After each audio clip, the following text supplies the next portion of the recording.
우리 옆에 계신 분들과 우리 환하게 웃으면서 인사할까요? 곁에 계셔 주셔서 너무 감사합니다. 우리 인사할까요?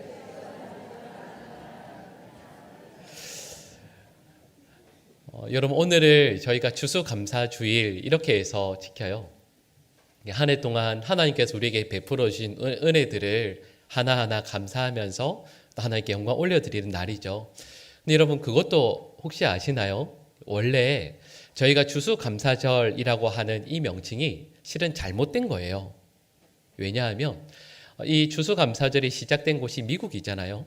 근데 미국에서는 이 추수감사절을 영어로 추수라는 말이 들어가지 않고 그냥 땡스기빙 데이입니다. 어떤 의미죠? 감사하는 날, 이런 뜻이에요. 그리고 이게 하나님을 향한 믿음의 고백이 있으니까 만약에 괄호를 한다라면 하나님께라는 말이 있겠죠. 그러니까 워낙 이 추수감사절은 번역을 하자면 하나님께 감사하는 날, 아마 이 정도가 될 거예요. 근데 여러분, 이렇게 말씀을 드리는 이유가 있어요. 많은 분들이 오늘을 추수감사절 이렇게 이야기하니까 추수를 많이 해야 감사할 수 있는 날이구나. 추수가 많으면 많이 감사하고 또 추수한 게 별로 없어 보이면 올해는 별로 감사 안 해도 되는구나, 이렇게 생각하실 수도 있어요. 여러분, 오늘 저희가 추수감사절이라는 명칭으로 함께 예배를 드리지만 그 의도는, 그 마음은 실은 우리 하나님께 모든 것들을 향해서, 모든 것들에 대해서 감사하는 날인 거죠. 여러분, 이 추수감사절이 시작한 계기를 잠깐만 좀 말씀을 드리려고 합니다. 영국에서 그 국교로 세워지게 되었을 때 이 국교도인들이 이 청교도인들을 믿음으로 구원을 얻는다라는 이 믿음을 가지고 바른 믿음 생활을 하고자 하는 이 청교도인들을 늘 핍박하고 박해하고 또 심지어는 죽이기까지 합니다. 이 국교를 따르지 않으면 이 청교도인들을 이제 화형에 처해서 불에 태워 죽이기도 하고 온 가족들을 다 죽이기도 했어요. 정말 이루 말할 수 없이 큰 박해를 하게 되었습니다. 그래서 그 가운데 믿음을 지키기 위해서 146명의 이 사람들이 메이플라워에 타고 대서양을 건너서 미국으로 오게 돼요. 4개월 가까운 그 항해 시간을 통해서 결국에는 신대륙에 도착하게 됩니다. 근데 그 과정 가운데에서 102명만, 그러니까 46명이 사망하게 돼요. 3분의 1 정도가 오는 과정에서 죽게 되었고, 또 신대륙에 도착했는데 막상 배에서 내려서 그곳에 정착할 수가 없었습니다. 왜냐하면 그곳에 있는 원주민들, 인디안들이 이 배로 온 이분들을 박해하고 또 미워했거든요. 힘들게 했거든요. 그래서 어떻게 해서든 육지에 좀 상륙해 보려고 애를 쓰다가 한 달 정도를 배에서 꼼짝없이 지내다가 안 되겠다, 다시 배를 돌려서 다른 곳으로 가야겠다라고 해서 더 북쪽으로 추운 곳으로 가게 되었습니다. 그래서 플리머스라는 곳에 결국 이분들이 정착하게 돼요. 근데 이곳의 원주민들은 그래도 좀 호의적이어서 그 옥수수 농사하는 법도 좀 가르쳐 주시고 또 식량도 좀 나누어 주어서 이 시간들, 겨울을 지나게 돼요. 근데 그에 따라 이 겨울이 얼마나 춥고 또 얼마나 길었는지 앞서 말씀드린 102명의 사람들 가운데에서 44명이 또 사망합니다. 그래서 남은 분들이 58명밖에 되지 않았어요. 제가 관계된 내용들을 이전에 그 책으로 좀 본 적이 있었는데 어떤 학자는 이렇게도 이야기해요. 비록 58명이 생존했지만 그 가운데 일을 할 수 있는 건강이 있는 분은 단 7명밖에 되지 못했다. 나머지는 폐결핵 아니면 영양실조, 이런 몸이 너무 아파서 도무지 일을 하실 수가 없었답니다.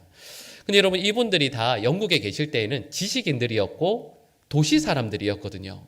여러분 아시겠지만 늘 책 보고 글 쓰고 이렇게 하시던 분들이 여러분 척박한 땅에 가서 농사 지으며 사는 것이 얼마나 힘들었겠습니까? 땅을 파고 또 그래서 곡식을 뿌리고 또 나무를 베어서 집을 짓는 이 모든 과정들이 실은 이분들에게 너무 힘들고 어려운 과정이었어요.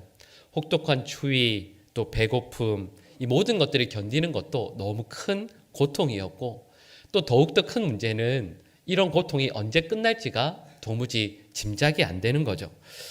그러다가 이분들이 결국에는 3년째 수확을 거두게 됩니다. 그리고 그 수확한 것들을 가득 안고 하나님 앞에 그래도 감사하면서 올려드린 게 첫 번째 추수감사절이었죠. 근데 제가 읽었던 책들을 이렇게 쭉 살펴보면 이분들의 감사 제목이 군데군데 있었거든요. 근데 그 감사 제목들을 제가 몇 가지로 정리해 봤는데 읽어드리면 이런 내용입니다. 그들이 타고 왔던 메이플라워호가 아주 작은 배였거든요. 그래서 오는 속도가 아주 느렸대요. 계산을 해보면 시속 3.5km 정도가 됩니다. 정말 느린 거예요. 왜냐하면 남성 보통 어른들이 그냥 좀 걸으면 시속 4km로 걷거든요. 그러니까 사람보다 더 늦게 배가 간 거예요. 근데 이분들이 그 과정을 겪으면서 감사 제목을 뭐라고 써놨냐면 비록 느리지만 하나님께서 우리에게 주실 믿음의 땅으로 하루하루 전진할 수 있게 해주셔서 감사합니다. 이 내용이 나와요. 그리고 항해 중에 죽은 사람들이 많이 있었잖아요. 그런데 그 죽은 분들 장례를 치르면서 그래도 한 분 한 분 돌아가시지만 그래도 아직 남아있는 분들이 있어서도 감사하고 오는 길에 큰 폭풍을 만났거든요. 그래서 배의 가장 큰 돛대가 부러졌대요. 그러니까 더 늦게 온 게 되겠죠.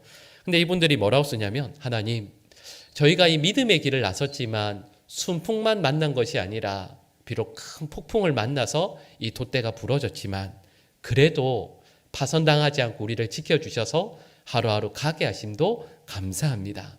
그리고 이분들이 했던 최고의 감사가 뭐냐 하면 3개월 좀 넘는 과정을 쭉 가잖아요.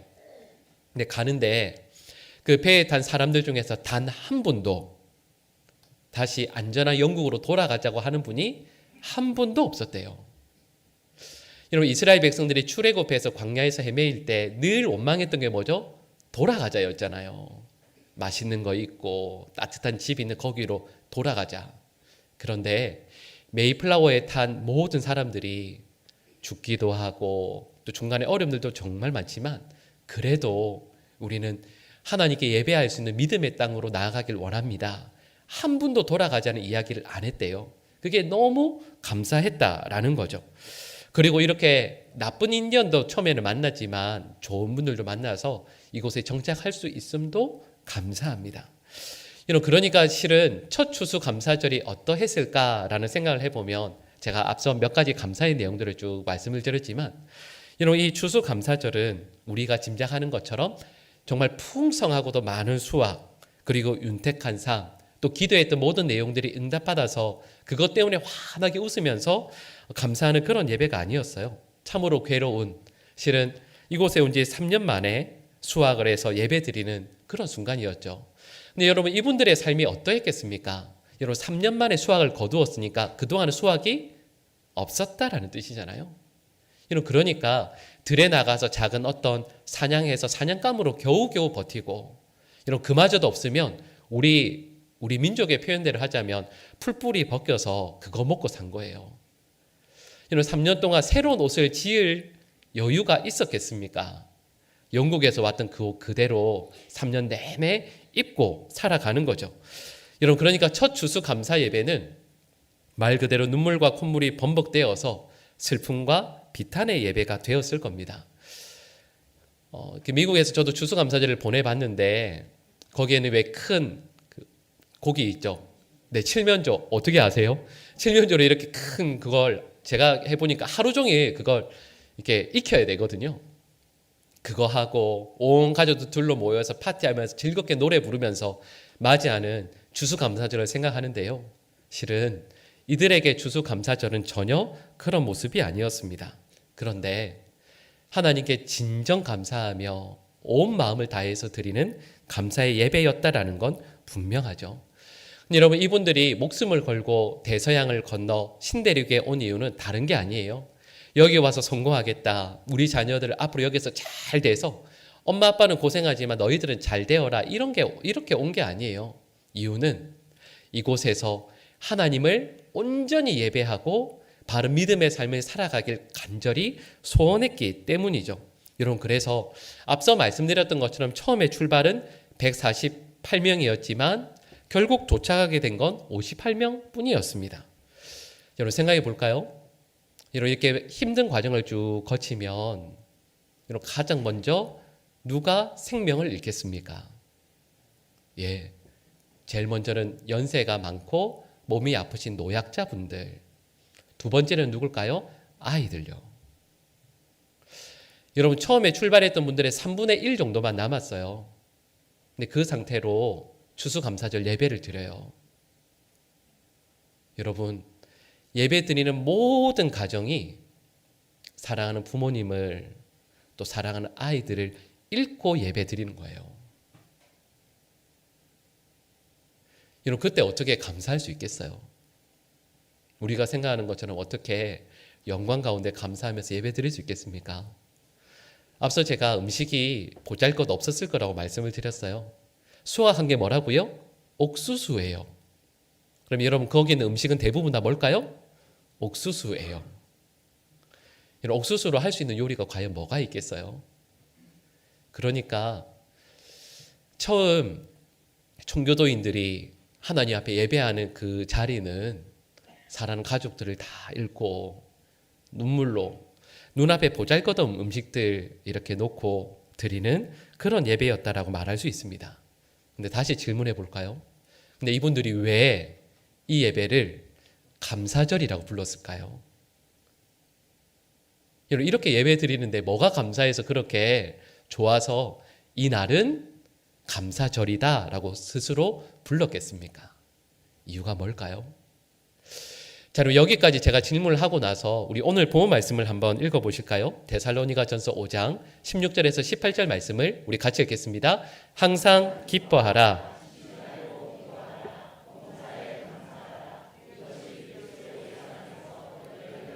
하나님의 뜻이니라. 아멘. 자, 여러분 하나님의 분명한 뜻이 있대요. 저는 하나님의 뜻이 뭔지 모르겠어요. 그런 분들에게 오늘 본문은 명확히 말씀해요. 이것이 하나님의 뜻이다. 항상 기뻐하고 늘 기도하고 모든 일에 감사하는 것이 하나님의 뜻이라 말씀하고 있어요. 근데 앞서 말씀드린 추수감사 예배를 드리는 성도들이 이 말씀 앞에서 그래 이렇게 어렵고 힘들지만 이를 악물고 감사해야 되겠구나. 어떻게 해서든 감사하는 게 하나님의 뜻이니까 여기에 따라야 되겠구나. 여러분 그런 뜻이 아니에요. 여러분 여기에서 제 예를 하나 제가 경험했던 일을 하나 잠깐 말씀드리려고 합니다. 제가 이제 미국에 유학 가서 이제 공부하는데 여러분 아시겠지만 유학생의 삶이 정말 힘들거든요. 하루하루 지내는 게 참 힘들어요. 그런데 또 참 슬프게도 저에게 아이가 셋이나 있거든요. 근데 아이가 셋 있다라는 말은 1년에 3일이 온다는 얘기예요. 무슨 날이 올까요? 생일이 와요. 생일을 또 그냥 넘어가면 좋겠는데 그게 또 안 되잖아요. 근데 제가 누구라고 말씀은 못 드려요. 이게 또 비밀 유지가 필요한 일이라. 근데 아이 셋 중에 하나한테 생일 며칠 앞두고 제가 물어봤어요. 얘야, 너 선물 뭐 받고 싶니? 애들이 원하는 게 보통 딱 종류가 있거든요. 마트 지날 때 걔가 딱 보는 게 있거든요. 속으로는 이렇게 생각하죠. 그 봤던 거 몇 개 중에 제일 싼 거 얘기해라. 이렇게 속으로 생각을 해요. 근데 아이가 야, 너는 무슨 선물 받고 싶니? 했는데 그 아이가 저에게 이렇게 얘기했어요. 아빠가 선물이에요. 여러분 제가 그 다음에 뭐라 했는 줄 아세요? 야, 옷 입어. 야, 지금 당장 옷 입어. 걔 데리고 여러분 실은 그때부터 저희 집에 전통이 생긴 게 뭐였냐면 아이 셋에게 누구 생일이면 셋에게 동시에 선물 사주는 전통이 생겼어요. 저희 집에. 아이를 이런 미국에 있는 큰 마트가 월마트라고 있는데 거기 가서 제 마음이 어땠냐면 야, 여기부터 저기까지 다 골라 하고 싶었거든요. 하고 싶었다는 거죠. 실제로 제일 싼 장난감 앞에 데려가서 야, 여기서 골라봐 이렇게 하긴 했는데 마음은 다 주고 싶었어요. 진짜 마트를 다 사주고 싶었어요. 근데 여러분 저희가 지금 하나님께 기도해요. 하나님 저 이거 필요해요. 요거 해주세요. 하나님 그러고 보니까 건강도 좋네요. 꼭 필요해요. 건강도 주세요. 하나님 우리 아이가 잘 돼야 돼요. 이것도 들어주세요. 그렇게 간절히 기도하면 하나님께서 들어주실 때가 참 많죠. 하나님께서 응답해 주세요. 여러분 그런데 하나님께서 우리에게 얘야 너 뭐 원하니? 라고 할 때 세상의 많은 그리스도인들은 하나님 저 이거 필요해요. 저것도 필요해요. 다 주시면 더 좋아요라고 이야기하는데 아주 소수의 그리스도인들은 이렇게 이야기해요. 하나님, 저는 하나님이 필요해요. 하나님이 저에게 주시는 최고의 선물이에요. 다른 거 아무것도 없어도 좋으니까 하나님만 저에게 주세요. 이렇게 말씀하는 분이 있어요. 여러분, 그때 하나님이 뭐라고 하시는지 아세요? 야, 일어나, 옷 입어. 다 줄게. 여러분, 아빠와 엄마의 마음도 그런데 우리 하나님의 마음이 오죽하시겠어요? 근데 여러분, 여기에서 다시 한번 잘 생각해 보세요. 우리가 조금 전에 읽었던 데살로니가전서 5장 16절에서 18절 내용의 말씀들은 이런 거죠. 기쁨, 기도, 감사잖아요. 근데 여러분, 이 세 가지는 공통점이 있습니다. 이 세 가지는 내가 기뻐해야지, 내가 기도해야지, 감사해야지라고 애를 써서 되는 게 아니에요. 이 모든 것들의 전제는 하나님이 우리에게 계셔야만 가능한 거예요. 하나님께서 우리와 함께 계셔야 기뻐할 수 있고, 하나님이 저 멀리 계신 게 아니라 나와 함께 계셔야 기도할 수 있고, 세상에 어려움들이 많이 있지만 하나님께서 바로 나의 삶을 붙들고 함께 하시니 감사할 수 있는 것이죠. 여러분, 그래서 하나님으로 족하고 하나님이 너무 좋고 하나님의 존재 자체가 나에게 감사가 되고 행복이 되고 기쁘게 되는 것, 궁극적으로 오늘 본문 말씀은 우리 모든 성도들에게 하나님을 누리고 하나님을 기뻐하고 하나님과 함께하는 감사의 삶을 살라 말씀하시는 거죠. 그래서 저와 여러분들이 꼭 회복해야 될 게 있어요.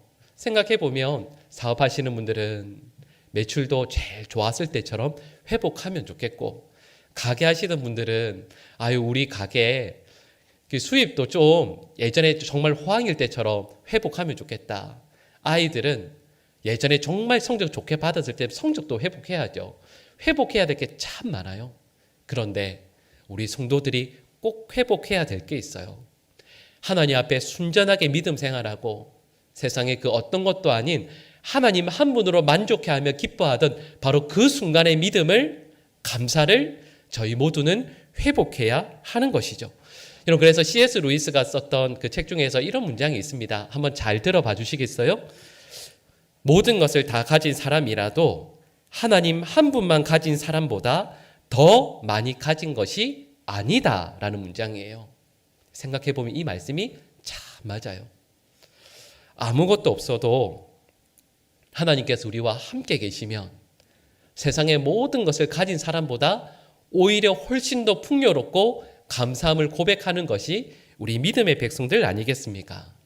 하나님이 우리 인생의 모든 문제에 대한 유일한 답이라고 우리는 고백할 수 있죠. 여러분, 여기 있는 우리 예수님 믿는 사람들이 고백하는 복음이 뭐죠? 복음이라고 하면 예수님께서 우리를 위해 이 땅에 오신 것이 복음이죠. 근데 여러분, 예수님 당시에 복음이라고 하면 이 복음이 아니었어요. 예수님 당시에 복음이라고 하면 그게 뭐였냐면 예수님 당시에 로마의 황제가 아구수도였습니다. 근데 여러분, 이 황제가 그 당시 아주 탁월했던 사람이에요. 지중해 세계를 평정했고 모든 교육을 활성화해서요, 애굽의 식량을 로마가 확보하게 만들었습니다. 그래서 인류 역사상 최초로 제국 안에서 전쟁이 없는 태평성대를 이루어내요. 여러분, 그래서 팍스 로마나라는 말을 들어보셨을 거예요. 그걸 이루어낸 황제예요. 그래서 로마 제국에 있는 신민들이 이 황제를 무엇이라 불렀냐면 살아있는 신이라고 불렀습니다. 이렇게 추앙해요. 그리고 이 황제 아구수도를 뭐라고 불렀냐면 복음이라고 불렀습니다. 좋은 소식, 복음이라고 불렀어요. 여러분, 그런데 그 당시에 로마 제국에 있는 거의 대부분의 사람들이 로마 황제를 복음이라고 부를 때 로마 제국의 아주 작은 한 구석에서 예수님이 태어나세요. 마을 구육관에서. 근데 그 예수님께서 태어나신 것을, 그 예수님을 우리의 복음이라고 부르는 성도들이 있었습니다. 근데 차이가 있어요. 로마의 황제를 복음이라고 부르는 사람들은 현실에서 차고 넘치는 것, 그것으로 감사하고 기뻐하는 사람들이에요. 예수님은 필요 없어요. 돈이 있고 힘이 있으면 그걸 복음이라고 부릅니다. 네, 이분들의 특징이 하나 있어요. 뭐냐 하면 울음이 끝나고 기쁜 일이 생겨야만 웃을 수 있는 사람들이에요. 그런데 예수님을 믿는 사람들은 하나님께서 우리 인생의 절대 진리이고 하나님으로만 내 삶의 기쁨을 삼는 사람들입니다. 비록 내가 가는 이 길이 좁은 길이라 할지라도, 어렵고 힘든 일들이 많이 있다 할지라도 하나님께서 이 길의 끝에 두 손을 활짝 벌리고 우리를 맞아주시고 기다릴 것을 믿으면서 그 좁은 길을 기쁨으로 달려가는 사람들이죠. 그래서 이분들은 특징이 울음이 끝나지 않았는데도 동시에 웃을 수 있는 사람이에요. 우리 속담 중에 이런 속담 아시죠? 울다가 웃으면 어떻게 되죠? 여러분, 이상한 거 아니에요. 속담이라고 말씀드렸잖아요. 울다가 웃으면 엉덩이에 뿔이 나요. 근데 여러분, 이 말의 의미가 뭔지 아시겠죠? 울다가 웃으면 엉덩이에 뿔 난다라는 말은 원래는요, 불가능하다라는 얘기예요. 울다가 어떻게 웃겠어요? 그런데 저는 이 속담을 생각하면서 우리 그리스도인들은 엉덩이에 뿔이 가득한 사람이구나. 세상에 울 일이 얼마나 많이 있습니까? 여러분, 그렇지만 울다가도 하나님의 사랑, 은혜 때문에 우는 중에서도 웃을 수 있는 사람이 그리스도인이죠. 범사의 하나님의 은혜, 하나님의 사랑을 누리게 되니 여러분, 울음 중에서도 웃을 수 있는 사람 아니겠습니까? 그러면서 떠오른 말씀이 있어요. 우리 로마서 8장 28절 말씀인데요. 우리 같이 한번 읽어보실까요? 우리가 알거니와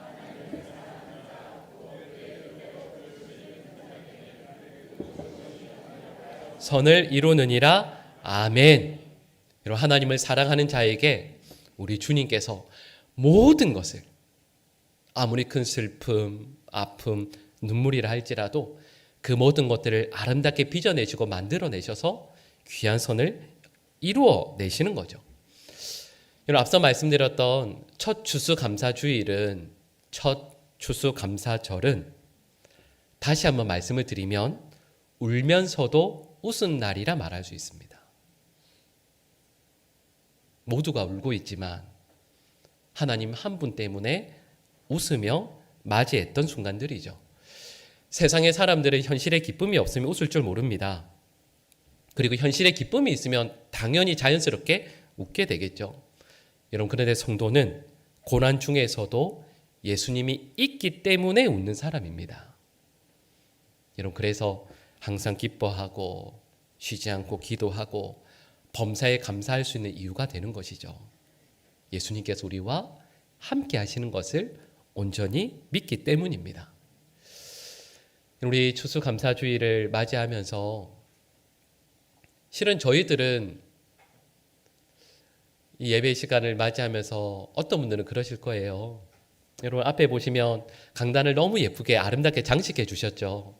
우리 권사님들께서 정말 많이 헌신해 주셔서 애써 주셔서 이렇게 아름답게 강단을 장식해 주셨어요. 아마 많은 분들은 그래, 이렇게 예쁘게 장식해 주신 것처럼 풍성한 결실처럼 내 삶에 참 많은 것들을 주셨구나, 그것들이 참 감사하다 하시는 분들이 계실 거예요. 그리고 또 저는 보광중앙교회 담임 목사로 우리 모든 성도들에게 해마다 하나님께서 감사의 제목들을 이렇게 풍성하게 주시기를 간절히 축복합니다. 여러분, 정말 그러시면 좋겠어요. 근데 혹시 어떤 분들은 내 곁에 있는 누구는 그렇게 풍성한 감사의 제목들을 받았는데 나는 그러지 않은 것 같다. 내 삶에 여전히 아프고 힘들고 부족하고 연약하고 세웠던 계획 어느 것 하나 제대로 이루어내지 못하고, 그러니까 이 추수감사절이 과연 나에게 무슨 의미가 있나. 여러분, 그런데 오늘 본문 말씀은 저에게 이렇게 말씀해요. 항상 기뻐하라, 쉬지 말고 기도하라, 범사에 감사하라. 너무도 부담스럽고 힘든 말씀인데 이 말씀을 받아들고 이 말씀이 정말 하나님의 뜻이라면 우리는 어떻게 이 말씀에 순종해야 될지를 고민하지 않겠습니까? 근데 바로 이 순간 울다가, 세상을 향하여서 울다가 우리와 함께 하시는 하나님으로 인하여서 여전히 우리의 삶을 붙들고 계시고 도우시고 함께 하시는 그 하나님으로 말미암아 감사하고 기뻐할 수 있는 우리 모든 주의 백성들 될 수 있기를 간절히 축복합니다. 하나님께서 우리 모든 성도들의 삶을 붙드시고 인도하여 주셔서 시간이 가면 갈수록 우리가 아까 보고 들었던 성시처럼 시간이 봄, 여름, 가을, 겨울 갈수록 우리의 감사의 농도가, 감사의 향기가 옅어지고 사라져 버리는 것이 아니라 그 감사가 날로 더욱더 진해지고 우리의 삶이 풍성해지는 놀라운 은혜를 경험하는 사랑하는 모든 주의 백성들 될 수 있기를 간절히 축복합니다. 기도하겠습니다. 사랑의 주님, 우리 주님께 감사하는 저희 모두 되게 하여 주시옵소서. 예수님의 이름으로 기도드립니다. 아멘.